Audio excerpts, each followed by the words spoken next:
नमस्कार, स्वागत आपका। आप देख रहे हैं खबर उत्तराखंड। आपके साथ मैं हूं कुणाल गोस्वामी। रुड़की के कुंजा बहादुरपुर में उत्तराखंड के मुख्यमंत्री पुष्कर सिंह धामी ने ऐलान किया कि जो वादे पूर्व सांसद डॉक्टर रमेश पोखरियाल निशंक ने गांव कुंजा बहादुरपुर के लिए किए थे वो जरूर पूरे होंगे। मुख्यमंत्री पुष्कर सिंह धामी आज 2 अक्टूबर को पहले मुजफ्फरनगर के रामपुर तिराहे पर शहीदों को श्रद्धांजलि देने पहुंचे। उसके बाद वो कुंजा बहादुरपुर गांव पहुंचे, जहां उन्होंने एक जनसभा को संबोधित किया और यहां के इतिहास को दोहराते हुए उन्होंने कहा कि इस गांव से भी शहीदों की कहानी जुड़ी है। यहां के लोगों ने भी देश की स्वतंत्रता के लिए अपना बलिदान दिया था, जिसे कभी भुलाया नहीं जा सकता। और जो वादे पूर्व सांसद या वर्तमान सांसद ने किए थे, उनको लेकर वो कार्य जरूर कराएंगे। के लिए नहीं, हमारे प्रदेश के लिए और देश के लिए भी अति आवश्यक है, क्योंकि यहाँ से भारत को स्वतंत्र कराने की एक बहुत बड़ी मसाल उसकी शुरुआत हुई थी, इसकी ज्वाला प्रज्वलित हुई थी। इसलिए हमारा राष्ट्रीय महत्व का स्थान है और यहाँ के लिए हम प्रतिबद्ध हैं। ये हमारी प्राथमिकता में पहले भी जो यहाँ के प्रस्ताव समिति ने दिए थे, हमारे स्थानीय सांसद आदरणीय डॉक्टर निशंक जी ने दिए थे, उन सभी को राज्य सरकार ने आगे बढ़ाया है। हमारा प्रयास होगा कि आगे भी जो है इस गांव का सर्वांगीण विकास हो हर दृष्टि से।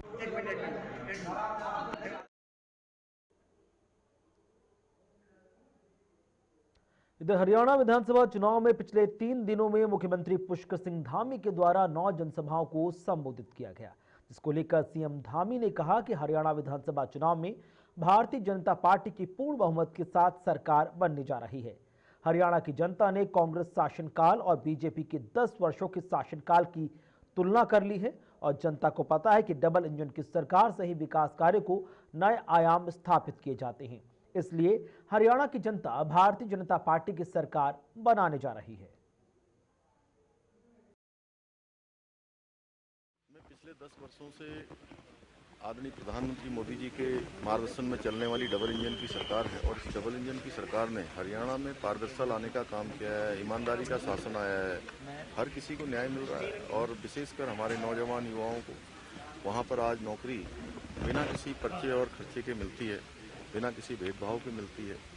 और लोग 2014 से पहले का कालखंड याद कर रहे हैं और आज का कालखंड याद कर रहे हैं, तो निश्चित रूप से फिर से वहाँ पर डबल इंजन की सरकार बनेगी, क्योंकि हरियाणा का विकास काफ़ी तेज़ी से आगे बढ़ा है। हरियाणा जहाँ वीर भूमि भी है, किसान बाहुल्य क्षेत्र भी है, किसानों की एक बड़ा योगदान वहाँ के किसानों का देश की प्रगति में है, देश के विकास में। लोग उसको विकास को रुकने देंगे, उस गति को आगे बढ़ाएंगे। इधर जिले के सीमांत क्षेत्र तल्ला देश के कारी और सिमरिया के पास सड़क निर्माण कार्य में लगी एक कंपनी का वाहन सड़क निर्माण के काम में लगा था। देर शाम कर्मियों को लेकर वो वापस लौट रहा था। इस दौरान वाहन अनियंत्रित होकर गहरी खाई में गिर गया।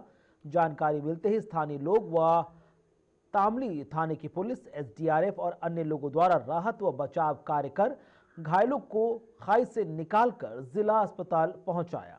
वाहन में सवार 6 लोगों में से चालक व अन्य व्यक्ति की अस्पताल ले जाते हुए मौत हो गई, जबकि 4 अन्य व्यक्तियों का जिला अस्पताल में इलाज जारी है, जिनमें से एक की हालत नाजुक बनी हुई है। कल हम छुट्टी के टाइम में जब आ रहे थे कमरे को सर, तो अचानक गाड़ी डिसबैलेंस हो गई, जिसमें हम 6 आदमी थे, 3 पीछे लेबर बैठी थी और एक लेबर आगे बैठी थी। एक ये उस्ताद हैं ऑपरेटर वाले, एक हेल्पर और एक उस्ताद, जो अंदर स्पॉट डेड हो गई थी और हम भी नीचे साथ में थे, गिरे थे, अभी एडमिट है। इधर गांधी जयंती के उपलक्ष्य पर आज उत्तराखंड महानगर कांग्रेस के प्रदेश अध्यक्ष जसविंदर सिंह गोगी ने महात्मा गांधी की मूर्ति पर माल्यार्पण किया। इस दौरान पार्टी के तमाम कार्यकर्ता मौजूद रहे। इस दौरान मीडिया से रूबरू होते हुए कांग्रेस महानगर अध्यक्ष जसविंदर सिंह गोगी ने कहा कि महात्मा गांधी का बलिदान इस देश के लिए अमूल्य है और आज तमाम क्षेत्र जन महात्मा गांधी के पद चिन्हों पर आगे बढ़ रहा है, ताकि महात्मा गांधी के विचारों को संजोया जाए और उनकी कई बातों को जीवन में उतारा जा सके। महात्मा गांधी जी का और लाल बहादुर शास्त्री जी का, दोनों महान हस्तियों का जन्मदिन है। उनके त्याग और जो उनका जीवन का संघर्ष है, जीवन मूल्यों का हम स्मरण करते हुए उनके पचनों को चरणों का आज हम लोगों ने संकल्प भी लिया है। और जो उन्होंने पैगाम प्यार मोहब्बत का पूरे देश में उस समय चलाया था, हमारा प्यार से कांग्रेस पार्टी का कि हम मोहब्बतों से सब लोगों को जोड़ने का काम करेंगे। आज हम लोग उनको याद भी कर रहे हैं। कांग्रेस भवन में हमने श्रद्धांजलि अर्पित करी है। अब हम लोग गांधी पार्क में जाकर भी छोटा सा हमने प्रोग्राम ऑर्गेनाइज कर रहे हैं और उनके जो दिखाए गए चिन्ह है उनमें हम लोग चलने का पूरा प्रयास करेंगे। खबर जनपद उधम सिंह नगर के जसपुर की, जहां आज सीएमओ उधम सिंह नगर के नेतृत्व में स्वास्थ्य विभाग की टीम ने नगर में अवैध क्लिनिकों पर छापेमारी की कार्रवाई के दौरान अनियमितता मिलने पर एक क्लिनिक को सील कर दिया, जबकि दूसरे क्लिनिक पर जुर्माना डाला गया। वहीं छापेमारी से नगर में हड़कंप मचा। पूरा मामला जसपुर क्षेत्र का है, जहां सीएमओ उधम सिंह नगर मनोज कुमार के नेतृत्व में स्वास्थ्य विभाग की टीम ने नगर के 2 क्लिनिक शिव योग हेल्थ केयर सेंटर व शिव मेडिकल स्टोर पर छापेमारी की, जिसमें शिव मेडिकल स्टोर पर अनियमितता मिलने पर 25,000 रुपए का जुर्माना लगाया गया। इधर शिव योग हेल्थ केयर सेंटर को 25,000 रुपए के जुर्माने के साथ सील कर दिया गया। शिव योग हेल्थ केयर सेंटर करके है, तो इसमें हमारे द्वारा यहाँ पे इस क्षेत्र का आकस्मिक निरीक्षण किया गया था, तो देखा गया यहाँ पे, तो इस केंद्र का भी निरीक्षण किया गया। तो इसमें जो पाया गया कि तो सीए के अंतर्गत रजिस्ट्रेशन नहीं है, जो हमारे रजिस्ट्रेशन होता है क्लिनिकल एस्टेब्लिशमेंट एक्ट के अंतर्गत। तो कोई भी अगर क्लिनिक हो, अस्पताल हो, अगर वो संचालित किया जाता है जिले में, तो उसमें रजिस्ट्रेशन करना अनिवार्य होता है। तो वो रजिस्ट्रेशन के पास में नहीं पाया गया। दूसरा, जो इनके पास में एक डिप्लोमा इनके पास में है आयुर्वेदिक और यूनानी उसमें पद्धति में, उसके अलावा इनके द्वारा एलोपैथी में यहाँ पे प्रैक्टिस की जा रही थी। मौके पे 3 मरीज भी उपस्थित थे जिनमें एलोपैथिक मेडिसिन और ड्रिप वगैरह इनको दी जा रही थी।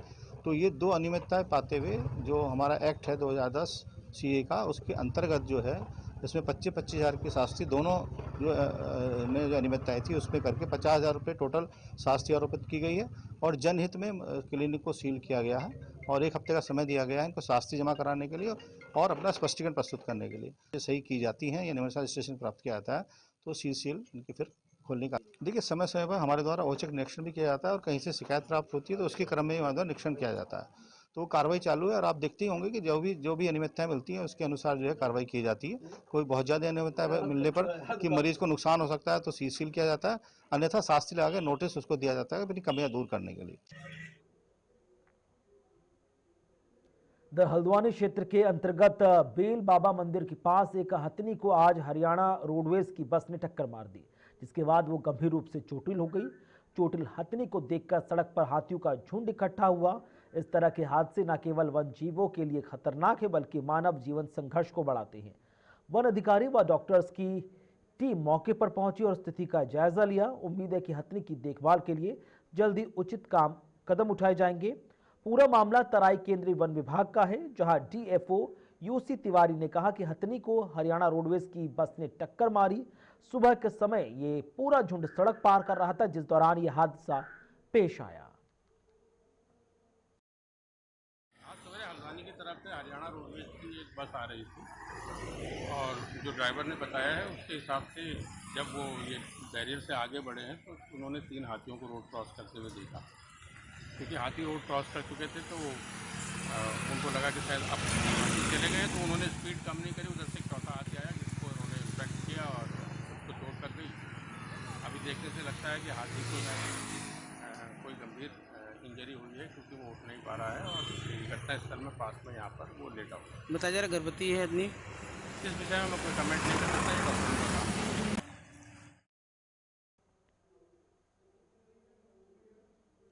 इधर उत्तराखंड के विकासनगर तहसील क्षेत्र के ग्राम रुद्रपुर के से सुरना डोबरी जाने वाले रास्ते में गौना नदी पड़ती है, जिस पर कई दशक बीतने के बाद भी आज तक पुल नहीं बन पाया, जिससे कि नदी के आर पार गांव के लोगों को भारी दिक्कतों का सामना करना पड़ रहा है।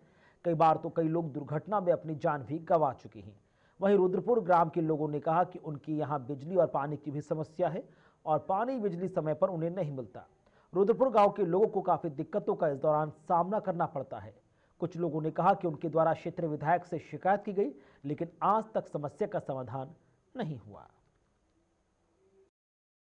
हमारे क्षेत्र में एक तो नशे का कारोबार बहुत ज़्यादा है और कोई भी अधिकारी इसके लिए सुनने के लिए तैयार नहीं है। मेरी मांग है सबसे पहले रुद्रपुर होरावाला, सोरना डोबरी, छरबा, तिलवाड़ी, कोटड़ा, कल्याणपुर का नशे का व्यापार बिल्कुल पूरी तरह बंद होना चाहिए। हम चाहते हैं कि सोरना और गुड्डरे के बीच में जो पुल की समस्या है वो जल्द से जल्द सरकार इसके समाधान का प्रयास करे। यहाँ पर बिजली की भी कभी कभी जो है टिमटिमाती हालत रहती है और पानी की समस्या भी क्षेत्र के अंदर है। बालूवाला से लांगा के लिए पेयजल लाइन बिछाई थी, लेकिन वो असफल प्रयास रहा। पानी अभी तक लोगों को नहीं मिल पा रहा है। क्षेत्रीय लोग तो बार बार शिकायत करते रहते हैं, लेकिन अभी तक कोई समाधान नहीं है। सबसे बड़ी दिक्कत तो ये है कि जो हमारा ये गाना पुल है यहाँ पे रुद्रपुर और सोरना डोबरी के बीच में, इससे हमें बहुत दिक्कत है, क्योंकि कभी बरसात वगैरह आ जाता है तो हम लोग जो है रुद्रपुर में ही रहना पड़ता है। डोबरी और सोरना वाले और बड़वा ग्राम सभा वाले बहुत परेशान रहते हैं। इसके साथ साथ इस गौना नदी में कई बार जो है दुर्घटनाएँ वगैरह भी हुई हैं, 1-2 आदमी पानी में भी बहे हैं, और इसलिए हमें बहुत ही ज़रूरत है कि यहाँ पे पुल का निर्माण किया जाए। हमने तो नहीं, क्षेत्रवासियों ने की है इसकी शिकायत, उसमें हम लोग भी इन्वॉल्व थे। पता लगा है कि कई बार इसके आदेश भी हुए, लेकिन इसमें अभी तक निर्माण कार्य नहीं हुआ। को तो रुद्रपुर के बारे में ज़्यादा जानकारी नहीं है, लेकिन ग्राम पंचायत सोरना डोबरी का मैं हूँ, तो सोरना डोबरी में थोड़ा बिजली की परेशानी वगैरह है और राशन समय पर मिल रहा है, राशन की कोई दिक्कत नहीं। इन दिनों सब्जियों के दाम बढ़े हुए हैं, जिससे घर में रह रही महिलाओं को काफी दिक्कतों का सामना करना पड़ रहा है। मिडिल क्लास फैमिली के लिए अपना घर चलाने के लारे पड़े हैं। सब्जियों और फलों के दाम सातवें आसमान पर हैं। महंगाई रुकने का नाम नहीं ले रही। मिडिल क्लास लोगों के लिए परिवार का पालन पोषण भी भारी है। वहीं एक गृहिणी कमलेश का कहना है कि टमाटर 80 से 100 रुपए तक बिक रहा है। सब्जियों के दाम बढ़े हैं, जिससे हमें काफी परेशानी है और वो मन मुताबिक सब्जियां नहीं खरीद पा रहे। बारे में मैं यही कहना चाहूँगी कि देखो, सब्जियां बहुत ज़्यादा महंगी हो रही हैं। टमाटर 80 से 100 पहुँच गए हैं। गरीब आदमी हम लोग कहाँ से इतना बजट नहीं है, ले नहीं सकते हैं। ये कि हम प्रशासन से यही गुजारिश करना चाहते हैं कि सब सब्जियों हर चीज़ पे ज़रा थोड़ा सा रेट अपना बजट सही करें, जिससे आम आदमी की रसोई सही से चल सके। अब सब्जियां, टमाटर सब कुछ बहुत आसमान छू रहे हैं, क्योंकि हम लोग आम आदमी ले नहीं पा रहा है। हर रसोई में टमाटर, आलू की, प्याज की बहुत सख्त ज़रूरत होती है, लेकिन गरीब आदमी, महंगाई इतनी ज़्यादा है कि हम लोग ले नहीं पा रहे हैं। अब टमाटर तो ये सिर्फ बारिश के कारण है, बारिश के कारण बारिशें बहुत ज़्यादा हुई हैं, फसलें ख़राब हो गई हर जगह चारों तरफ, तो फसलों के कारण तो शॉर्टेज होगी, तो तेज़ी तो होगी। बाहर भाव है 100 रुपये किलो टमाटर, क्या कहेंगे, और मंडी में क्या रेट चल रहा है? ऐसा ना, ये मंडी के रोज़ के रेट होते हैं। जिस मंडी में ज़्यादा माल आ गया उसमें कम रेट हो गया, जिसमें नहीं माल हुआ तो पब्लिक लेने वाली तो बहुत है ना, तो रोज़ के अलग अलग रेट। देखो, तो मैंने कहा ना, बारिशों के कारण फसलें ख़राब होगी ना सारी, तो जो है ना अभी 15-20 दिन का तो कह नहीं सकते। उसके बाद शायद इंदौर चल जाएगा, फिर आपका अहमदाबाद चल जाएगा, ये टमाटर कई इलाके चल जाएंगे ना। कितनी वैरायटी आती है टमाटरों में? टमाटर में तो 3-4 वैरायटी आती है। कौन कौन सी है? सोना हो गया, हाईवे हो गया, बहुत वैरायटी। अब तो नए में बहुत वैरायटी चल रही है। 75 वर्षों में भारत कितना बदल चुका है, उसके लिए भारत सरकार द्वारा ग्राम स्तर पर पहुंच अमृत महोत्सव कार्यक्रम का आयोजन कर बुजुर्गों से रायशुमारी ली जा रही है। भारत में लगभग 3 लाख ग्राम पंचायत है, जिनमें से 750 ग्राम पंचायतों को पंचायत भारत जन योजना अभियान के अंतर्गत चुना गया। इसी कड़ी में उत्तराखंड से भी कुल 9 ग्राम पंचायतों में गढ़वाल मंडल से एकमात्र डोईवाला ब्लॉक की रानी पोखरी ग्राम पंचायत का चयन हुआ। इस अभियान के अंतर्गत गांधी जयंती के मौके पर रानी पोखरी ग्राम पंचायत में कार्यक्रम का आयोजन हुआ, जिसमें 75 वर्ष से अधिक आयु के बुजुर्गों को सम्मानित करने के साथ उनकी रायशुमारी हुई। इस कार्यक्रम को लेकर भारत सरकार के पंचायती राज सलाहकार एम जाफर ने बताया कि 75 वर्षों में ग्राम पंचायतें काफी विकसित हुई हैं। इसको लेकर भारत सरकार ने इस अभियान की शुरुआत की है। आज हमें आज़ाद हुए 75 ईयर से ज़्यादा हमें हो गए हैं, और भारत सरकार का माननीय प्रधानमंत्री जी का ये हर पंचायत में हमारी 3 लाख के करीब पंचायतें हैं, उनमें से 750 पंचायत पूरे भारत में चुनी गई हैं, जिसमें से 9 पंचायतें हमारे उत्तराखंड में भी हैं। और गढ़वाल मंडल में हमारी रानी पोखरी ग्राम पंचायत जो है, ये एक मॉडल पंचायत के रूप में काम कर रही है, और इसमें भी ये प्रोग्राम रखा है। और एट 11th आवर जो है, इसमें घोषणा की गई कि भाई रानी पोखरी में वो भी इसमें प्रोग्राम में शामिल किया जाए। तो शॉर्ट पीरियड में एक ग्राम सभा में आयोजन किया गया, और लगभग कल ही ये सब कुछ फाइनल किया, और आज जो है इसमें जो ये आयोजन जो है ये किया जा रहा है। गवर्नमेंट का उद्देश्य है कि जो बुजुर्ग लोग हैं वो भी जाने कि पहले में क्या था और अब क्या है, हमने कितना अचीवमेंट किया है, हमारी पंचायत ने कितना, देश तो आगे बढ़ा ही है लेकिन हमारी पंचायत भी उसके साथ कितने आगे बढ़ी है।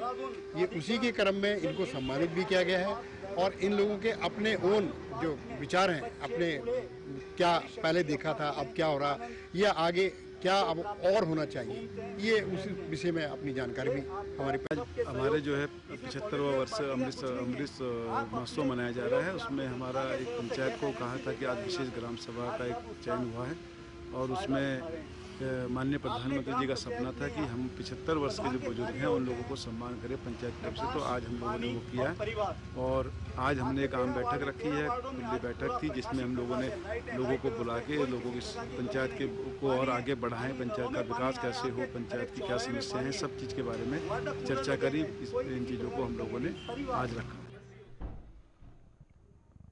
पूरे भारतवर्ष में 17 अक्टूबर से 2 अक्टूबर तक स्वच्छता अभियान जारी रहा। 2 अक्टूबर की गांधी जयंती के अवसर पर डोईवाला नगर पालिका के वार्ड नंबर 10 में नेहरू युवा केंद्र के बैनर तले स्वच्छता अभियान चलाया गया, जिसमें डायनेमिक कोचिंग संस्थान के छात्र छात्राओं व स्थानीय लोगों ने मिलकर नहर किनारे स्वच्छता अभियान चलाया।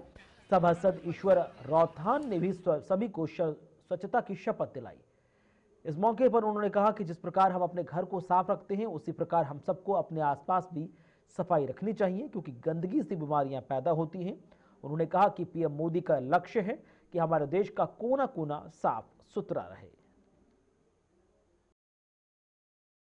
युवा हमारी शक्ति हैं और युवाओं में स्वच्छता को लेकर के इस प्रकार के संस्कार जब दिए जाते हैं तो इससे पूरा देश स्वच्छता की ओर बढ़ता है।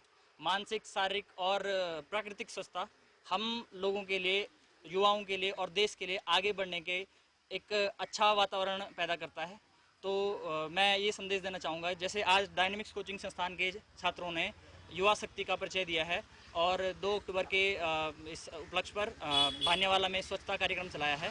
तो मैं चाहूँगा आप सभी लोग भी जो आपके माध्यम से हमें देख रहे हैं, हम काम करते हुए देख रहे हैं, सुन रहे हैं, कम से कम साल में एक दिन, आज के दिन अपने कार्यालय में, अपने घर में और अपने आस पड़ोस में स्वच्छता अभियान चलाएं।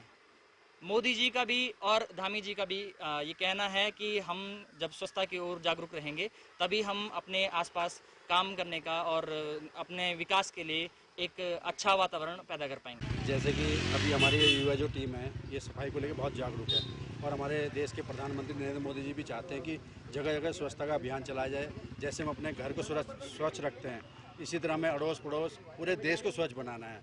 तो और गांधी, ये तो हमारे लिए बहुत ही अच्छी बात है कि आज गांधी जयंती भी है। उसी उपलब्धता को देखते हुए हम सभी इसको सफाई का जो अभियान हम चला रहे हैं, मैं चाहता हूँ कि इसी तरह से जैसे हमारी युवा टीम जोश के साथ सड़कों पे निकली है सफाई के लिए, इसी तरह सब घर में सब बड़े बुजुर्गों को, औरों को भी सबको ध्यान देना पड़ेगा, हमें जागरूक करना पड़ेगा कि सभी अपने घरों को साथ साथ अपने अड़ोस पड़ोस, अपने क्षेत्र को और अपने क्षेत्र के आसपास पूरे देश को साफ करें। इसके लिए मैं सबसे अपील करना चाहता हूँ। बिल्कुल संकल्प इसलिए लिया गया है कि ताकि सभी इसको ध्यान रखें, सबको ये पता रहे कि भाई जैसे सफाई अपने घरों में की जाती है, इसी तरह बाहर अपने अड़ोस पड़ोस में रहने वाले और लोगों को जागरूक करने के साथ साथ, खुद जागरूक होने के साथ साथ लोगों को भी जागरूक किया जाए, जिससे कि सफाई से पूरा देश साफ स्वच्छ रहे। इधर दीनदयाल अंत्योदय योजना राष्ट्रीय ग्रामीण आजीविका मिशन के अंतर्गत महिला व स्वयं सहायता समूह को CCL कैश क्रेडिट लिमिट का लाभ देने के लिए उत्तराखंड ग्रामीण बैंक द्वारा नारसन में एक मेगा CCL कैंप का आयोजन किया गया।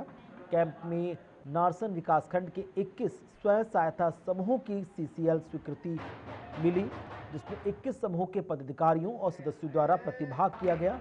बैंक ने 1 करोड़ 26 लाख रुपए के लोन सैंक्शन किए, जिनमें से बैंक ने 31,50,000 रुपए आज बैंक ने स्वयं सहायता समूह को ट्रांसफर कर दिए। इसके अलावा बैंक की ओर से नुक्कड़ नाटक कार्यक्रम के द्वारा कई शानदार संदेश भी दिए गए। मुझे पूरी उम्मीद है कि हमारे उत्तराखंड ग्रामीण बैंक ने जो ये शुरुआत की है, वैसे ये शुरुआत काफ़ी पहले से हो चुकी है। ये आज इसमें इन्होंने हमारी मंगलौर शाखा ने यहाँ पर जो सेल्फ हेल्प ग्रुप बने हैं उनको लेकर एक कैंप लगाया है। बाकी वैसे हमारा जो बैंक है वो महिला सशक्तिकरण के लिए इसके लिए बहुत पहले से काम कर रहा है। तो मुझे पूरी उम्मीद है, यहाँ पर इनको बहुत सारे प्रोडक्ट्स की जानकारी दी गई है जो भी हमारी योजनाएं हैं, केंद्र सरकार की योजनाएं हैं, राज्य सरकार की योजनाएं हैं, उसकी इनको जानकारी दी गई है। तो मुझे पूरी उम्मीद है कि महिलाएं इसका फायदा जरूर उठाएंगी। इनको खाता खोलने से लेकर और जो हमारी बीमा योजनाएं हैं उनकी जानकारी दी गई है। साथ में जो आजकल साइबर सिक्योरिटी के फ्रॉड्स होते हैं, OTP के रिलेटेड, उसके बारे में जानकारी दी गई है। साथ में जो ऋण योजनाएं हैं उनकी जानकारी दी गई है। 21 स्वयं सहायता समूह उपस्थित हैं। उन लोगों को 21 स्वयं सहायता समूहों को 1.26 करोड़ का जो ऋण है वो स्वीकृत किया गया है। महिला सशक्तिकरण को लेकर मैं ये कहूँगी कि चाहे महिलाएं घर में रहती हैं, चाहे वो कोई नौकरी न भी करती हो, उसके बावजूद महिलाएं उस परिवार की सबसे महत्वपूर्ण दूरी होती हैं। और अगर बचत देखा जाए तो बचत की शुरुआत ही महिलाएं करती हैं। पहले ये था कि महिलाएं घर में बचा के छुपा के पैसे रखती थी, अब वही पैसा हमें बैंक तक लेके आना है। इसीलिए हम चाहते हैं कि महिलाओं का खाता खुले और वो और सशक्त बने। ये आज हमारा उत्तराखंड ग्रामीण बैंक मंगलौर शाखा के द्वारा जो है ये कार्यक्रम का आयोजन किया जा रहा है। इसमें हमारे 21 महिला समूह, जिसमें टोटल 210 महिलाएं हैं, उनको हम आज ऋण वितरण का कार्यक्रम चला रहे हैं। और इसके द्वारा टोटल जो है 1 करोड़ 26 लाख रुपए के जो ऋण है वो यहाँ पर आज सैंक्शन होंगे, जिसमें से 31,50,000 रुपए का ऋण वितरण आज ही के दिन किया जाएगा। और इसके अलावा जो है आज यहाँ पर हम जो सोशल सिक्योरिटी स्कीम प्रधानमंत्री जी के द्वारा चलाई जा रही है, जिसमें कि प्रधानमंत्री जीवन सुरक्षा बीमा योजना है, प्रधानमंत्री जीवन ज्योति बीमा योजना है, उनका भी जो है हम यहाँ पर साथ फार्म भरवा रहे हैं। और महिलाएं जो हैं जिनके यहाँ पर हमारे खाते नहीं हैं हमारे बैंक में, उनके खाते भी खोले जा रहे हैं। इस सारे कार्यक्रम को जो सफल संचालन हम कर पा रहे हैं, उसमें हमारे शाखा प्रबंधक जो हैं मनदीप सिंह जी, उनका भी सहयोग हमें मिल रहा है। और एक हमारे शाखा से संबद्ध BC हैं जो बैंक से जुड़े हुए, मोहम्मद उस्मान जी, वो भी यहाँ पर जो है अपनी सेवा दे रहे हैं। धन्यवाद।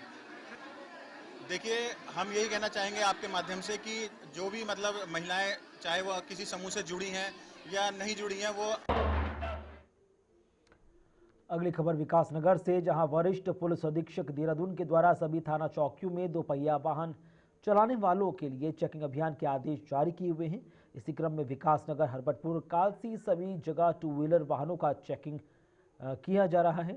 हरबतपुर में भी मॉडिफाइड बुलेट चलाने वालों के विरुद्ध चालानी कार्रवाई हुई है।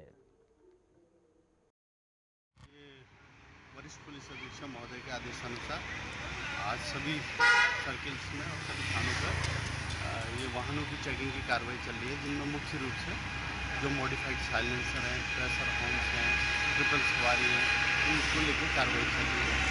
और हमारे सभी थाना क्षेत्र हैं और कालसी सभी जगह ये कार्रवाई चल रही है। और इसी क्रम में ये हरबतपुर चौकी क्षेत्र में कार्रवाई चल रही है, जिसमें कई वाहनों को सीज किया गया। प्रधानमंत्री मोदी के स्वच्छ भारत अभियान के 10 साल पूरे हो रहे हैं। स्वास्थ्य भारत दिवस कार्यक्रम में शामिल होने के लिए केंद्रीय मंत्री किरेन रिजिजू देहरादून पहुंचे। गांधी पार्क में आयोजित कार्यक्रम में केंद्रीय मंत्री ने स्वच्छ भारत की पिछले 1 दशक की स्वच्छता उपलब्धियों को लेकर इसे राष्ट्रव्यापी अभियान की सराहना करते हुए सभी लोगों से बढ़ चढ़कर हिस्सेदारी करने की अपील की। उन्होंने कहा कि स्वच्छता ही सेवा 2024 की थीम स्वच्छता स्वभाव संस्कार स्वच्छता ने एक बार फिर से देश को स्वच्छता, सार्वजनिक स्वास्थ्य और पर्यावरणीय स्थिरता के प्रति अपनी प्रतिबद्धता को एकजुट किया है। गांधी पार्क में केंद्रीय मंत्री किरेन रिजिजू ने महात्मा गांधी की प्रतिमा पर माल्यार्पण भी किया। उन्होंने कहा कि आज का दिन काफी महत्वपूर्ण है। महात्मा गांधी और पूर्व प्रधानमंत्री लाल बहादुर शास्त्री का आज जन्मदिन है। आज हमारा देश में पूरे हर राज्य में स्वच्छता का कार्यक्रम चल रहा है, क्योंकि आज बहुत महत्वपूर्ण दिवस है। आज महात्मा गांधी जयंती भी है, आज लाल बहादुर शास्त्री जी का जयंती भी है और उत्तराखंड में आज शहीद दिवस भी है। हमारे लिए उत्तराखंड में आना बहुत खुशी की बात है। और आज 10 साल पूरा हो गए हैं स्वच्छ भारत अभियान को चलाते हुए। आदरणीय प्रधानमंत्री मोदी जी ने पदभार संभालते ही प्रधानमंत्री के जिम्मेदारी लेने के बाद सफाई अभियान को बहुत महत्व दिए हैं।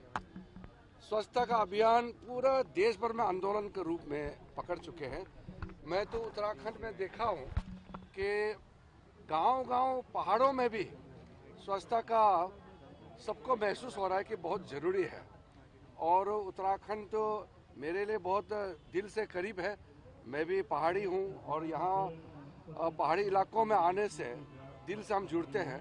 उत्तराखंड में कोई ऐसा गांव नहीं बचा, कोई ऐसा इलाका नहीं है जहाँ मेरा दौरा नहीं हुआ हो। गुंजी से लेकर के नाबिदांग, कुट्टी से, धारचूला से लेकर के पिथौरागढ़, अल्मोड़ा, वहाँ से लेकर के पूरा ग्वालडम से होते हुए मुंशियारी और पूरे यहाँ पश्चिम में आपके टेहरी इलाका में। साथ खबर उत्तराखंड में आज बस इतना ही। वक्त छोटे से ब्रेक का, खबरें आगे जारी हैं।